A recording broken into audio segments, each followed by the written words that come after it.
Encontro síncrono no número 1. Módulo 1. Reconstruindo conceitos, aulas 1 e 2. Partindo do estudo do texto base da aula 1, ao fazermos uma comparação entre a geometria e a matemática, observamos que ambas apresentam-se como sistemas conceituais perfeitos, onde fatos dão origem a definições e estas a axiomas. Como exemplo de ciência dedutiva, a geometria pode ser considerada um exemplo de didática, como vemos no diálogo entre Platão e Mênon, o escravo. A dedutividade como reinvenção, pontuada por Sócrates, entretanto, dá lugar a uma dedutividade imposta ao aluno em nossas salas de aula, o que acarreta em sucesso didático. Por este fato, o autor questiona: os dias da geometria tradicional estão contados? Teria sido a geometria sentenciada à morte? Teria tido ela um julgamento justo? Teriam sido revistos os procedimentos investigativos que ela requer? E então, a partir destes questionamentos, conduz os leitores a pensar no desaparecimento da geometria dos currículos escolares, causado também por resistência às inovações. Mas perguntamos: que inovações seriam essas? Metodológicas? Tecnológicas? De que outra ordem poderia ser esse novo anunciado pelo autor no ensino da geometria nas salas de aula? E ainda, podemos pensar: qual o motivo dessa resistência? Ao definir geometria, o texto nos sugere parte da matemática organizada axiomaticamente, historicamente assim chamada. Em contrapartida, nos oferece outra definição, do ponto de vista da educação de crianças: é compreender o espaço.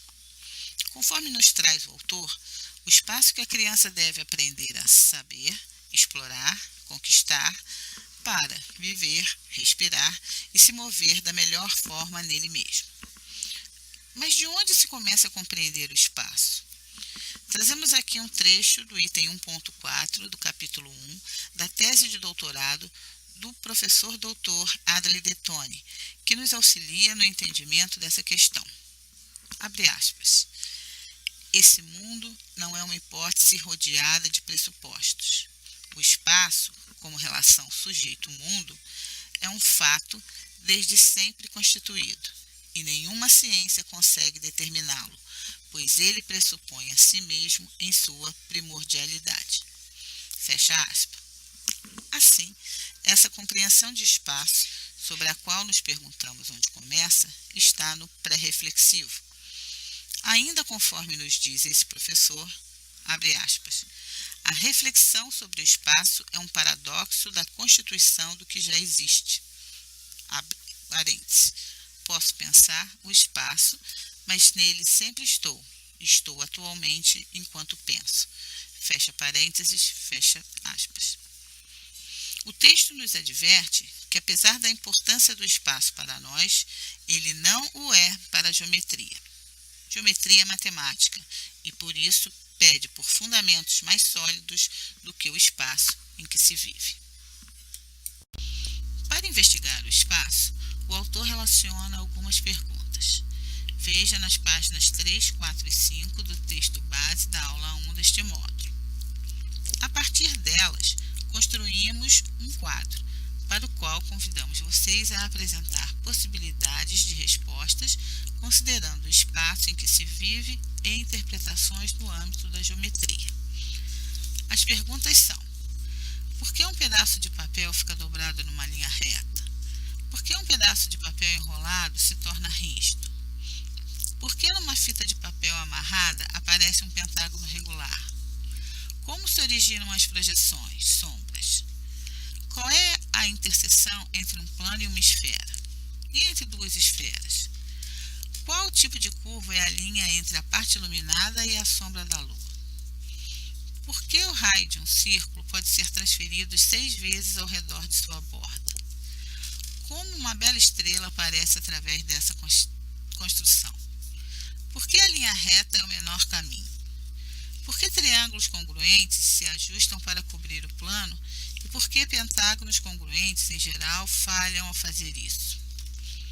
Como as pessoas podem medir grandes distâncias na Terra, o diâmetro da Terra e distâncias entre corpos celestes. O que se parece a um cubo se visto ao longo de uma diagonal espacial?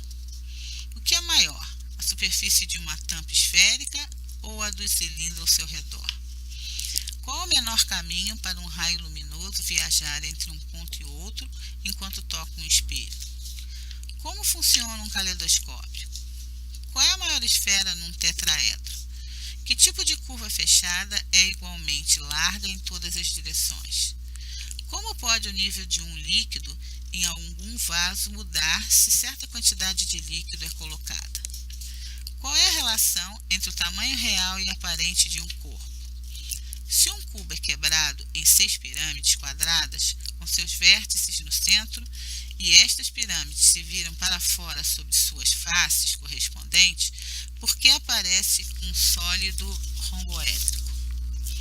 Como você pode medir a inclinação de uma linha e de um plano ou de 2 planos? Uma linha é horizontal ou vertical em qualquer plano? Quais automorfismos são admitidos numa rótula esférica no plano?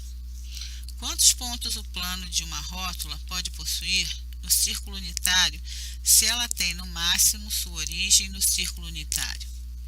Qual a diferença entre parafusar para a direita ou para a esquerda e por que não são equivalentes sobre um movimento rígido? O que é um movimento rígido na esfera? Por que um poliedro convexo é rígido? Por que uma mesa de 4 pernas pode cambalear e qual é a diferença com uma mesa de 3 pernas? Por que uma porta precisa de 2 dobradiças e como podemos colocar uma terceira? Por que um espelho troca esquerda e direita, embora não frente e costas? E o que acontece se não estou de pé, mas deitado em frente ao espelho? Para a nossa conversa, sugiro a seguinte provocação. É importante relacionar a matemática e a geometria às vivências do aluno? Deste modo, como nos indica o autor, a geometria pode ser um excelente meio de ensinar matemática? Que geometria? E como? Na aula 2, espaço é entendido a princípio como conceito e como objeto mental, mas em ambas perspectivas como ponto final de um desenvolvimento, e não como suporte, considerando-se um contexto matemático altamente avançado. Para o autor, os objetos mentais não dependem do espaço, e ainda nos informa que na geometria grega, na geometria de Euclides, espaço não é considerado, assim como também na filosofia.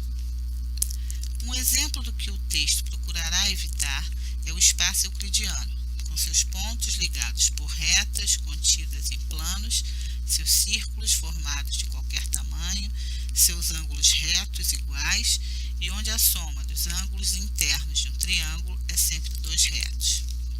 Este espaço é um objeto mental, embora Euclides não o tenha assim chamado.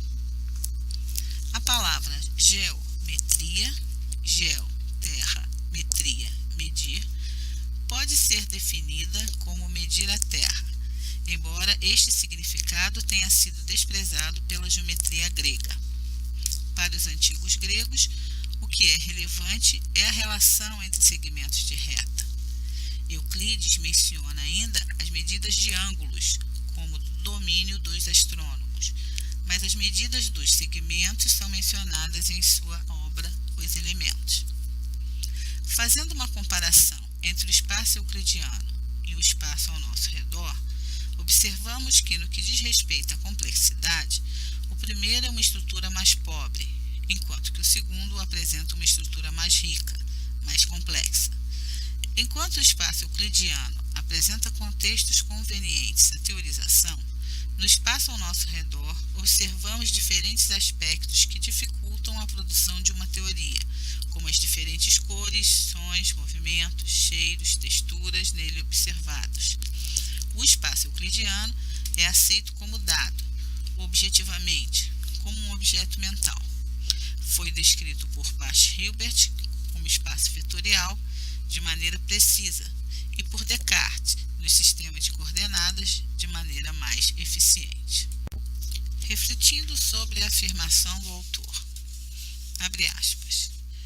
Este espaço euclidiano nunca foi um fim em si, mas sim tem sido substrato mental e matematicamente conceitual para o que é nele feito, para construções com um compasso e uma régua, ou com apenas um par de compassos, ou com apenas uma régua, para as construções por meio de equações algébricas ou construções puramente mecânicas, para deduzir propriedades de figuras, para provar ou refutar hipóteses sobre elas.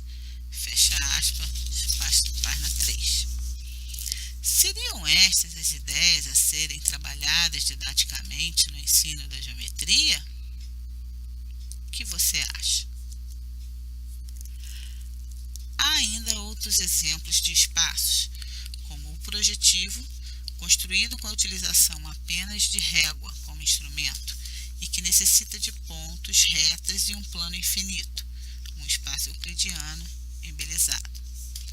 O espaço afim ou affine, mais pobre que o euclidiano, mas mais rico que o projetivo. O não euclidiano, que trabalha o espaço curvo. A análise, que é um espaço com um número infinito de dimensões. E os espaços métricos, topológicos e discretos, que são criados a partir de necessidades específicas, relacionadas a estruturas ou envolvidos com elementos visuais. Uma excelente atividade é uma pesquisa sobre esses espaços, para relacionar outras propriedades de cada um e as semelhanças e diferenças entre eles. Assim, terminamos nosso segundo encontro.